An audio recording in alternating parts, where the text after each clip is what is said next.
Well, the Edmonton Oilers get back on the ice for game action for the first time in 11 days. But not only are the Oilers back on the ice, so is Mike Smith, as the 39-year-old is set to make his first start since October 19th, the third game of the season against the Anaheim Ducks. As head coach Dave Tippett confirmed that this morning. But not only does Smith return, as do Ryan Nugent-Hopkins and Duncan Keith, as they're activated off the COVID-19 protocol list, as is Zach Hyman, as he makes his return after missing 3 games with an upper body injury. Dmitry Samorukov also expected to make his NHL debut here in St. Louis, Missouri. Welcome to the Oilers TV live pregame show. I'm your host, Tony Barr. Thanks so much for making us a part of your morning. We spoke to Leon Draisaitl, who's one of the co-leaders in scoring in the National Hockey League, along with his teammate Connor McDavid, and head coach Dave Tippett, who as well makes his return to the lineup after being out with COVID-19 protocol. Here they are now.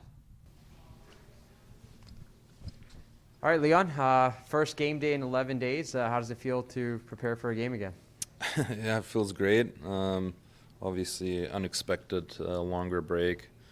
But I think we're all obviously very excited. I think the whole league is very excited to get going again. And it's a good test for us, good team tonight, so it'll be a good start. I know you said it's unexpected and certainly under unfortunate circumstances, but was it nice on a personal level to maybe let the body heal, get some family time in over the break?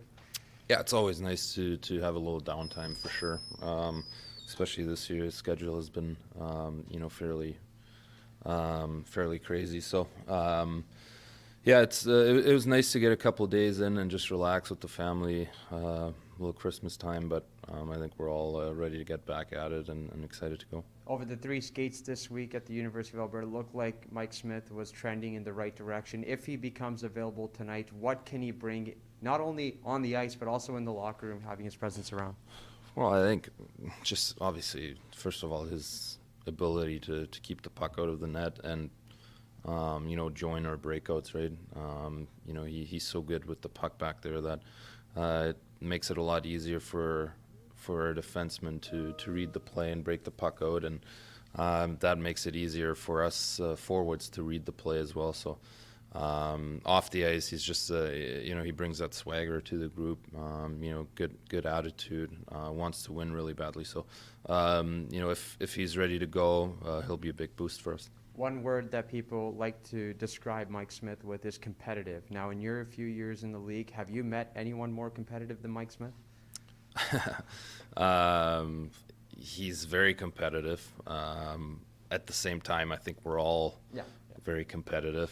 But he's definitely a special guy, and obviously with his age, to still have the fire to go and chase the Stanley Cup and playing the way that he has been the last couple of years for us, it's pretty fun to watch. Not only is Mike Smith set to potentially return, but also Zach Hyman. Can you maybe talk about what were some of the elements that were missing without number 18 in the lineup, and how much you're looking forward to having him back? Well, it's hard to replace guys like that, right? He plays on our top 6. He plays every situation: power play, penalty kill. Offensive guy, but plays the right way. Very gritty. So those guys are nearly impossible to replace, but I thought we've done a fairly good job in the last 2 games especially, so it'd be nice to have him back. Leon, in talking with Dave, he actually didn't mind your game even kind of towards the end of that losing streak, and then you finish with Seattle. Is that a bit of a blueprint, the Seattle game, even though the score was close in terms of chances for and against?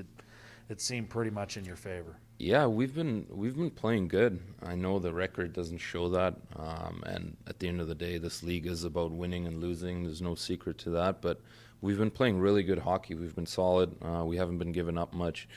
The Toronto game got away from us a little bit at the end there, but even that, the first 2 periods, I thought we were the better team. So we just have to put it all into one game and do that consistently night after night, right? And the last 2 games that we've played have been, a good step in the right direction. We're obviously looking to continue that tonight.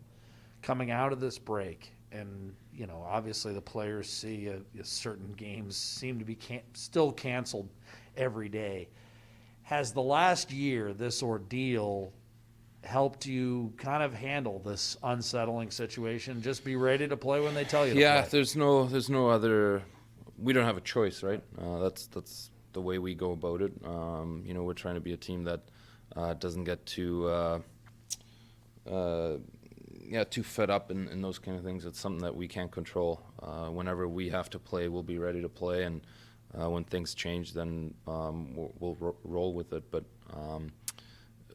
I think the teams that handle these situations the best make it the easiest on themselves.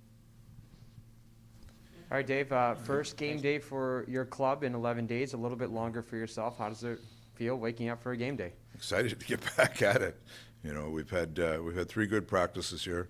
I give the guys credit coming out of the break there. They've got lots of energy. Recognize this is going to be a hard road trip for us. We're going to play 5 games in 8 days, so they're anxious to get going.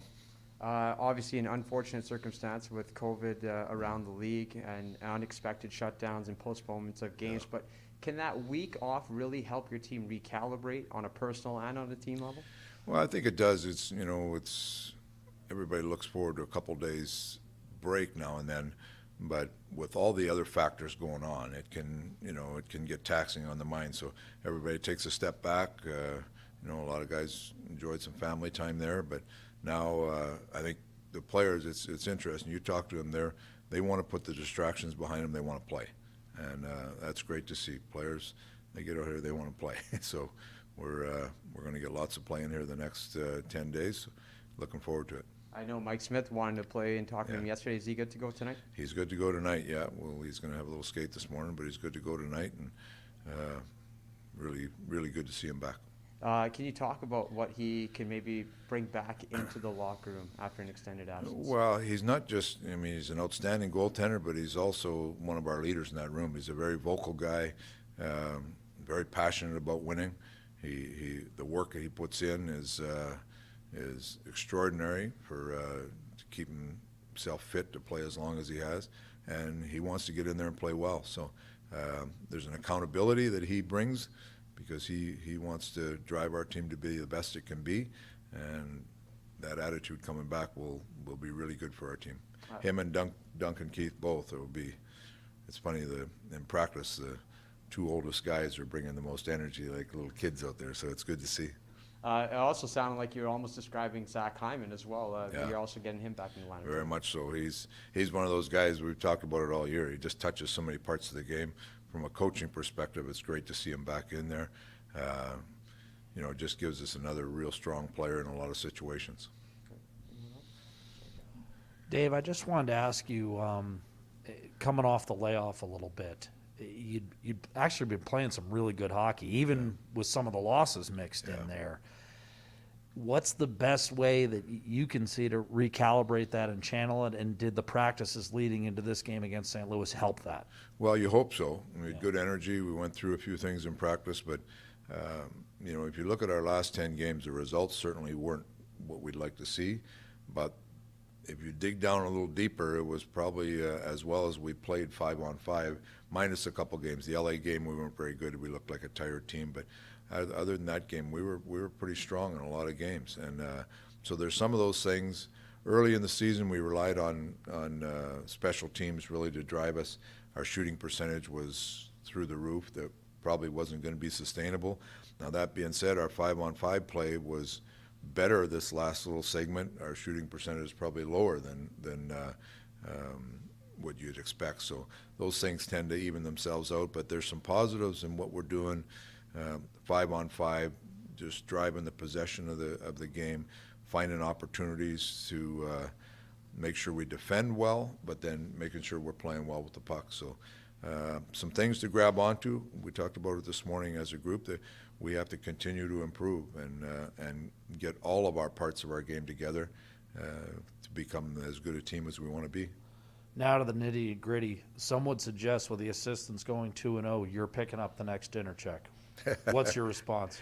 I'm all good with that. As long as we keep winning, we'll do anything to make us win.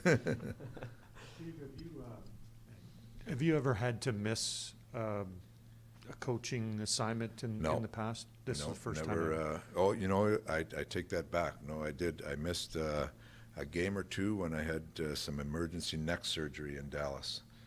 I had my right arm lock up, and I got to the rink in the morning, and by noon I was on the operating table. So I missed a couple games there, and then I got a couple back. I coached. Andy Murray was hurt in a car accident. I coached 3 games as a head coach in LA way back. So they even themselves out a little bit. Who replaced you when you were with Dallas? Rick Wilson. Rick Wilson took over when I was out there. Thanks, Dave. All right. Thanks, guys. Thanks, Tim.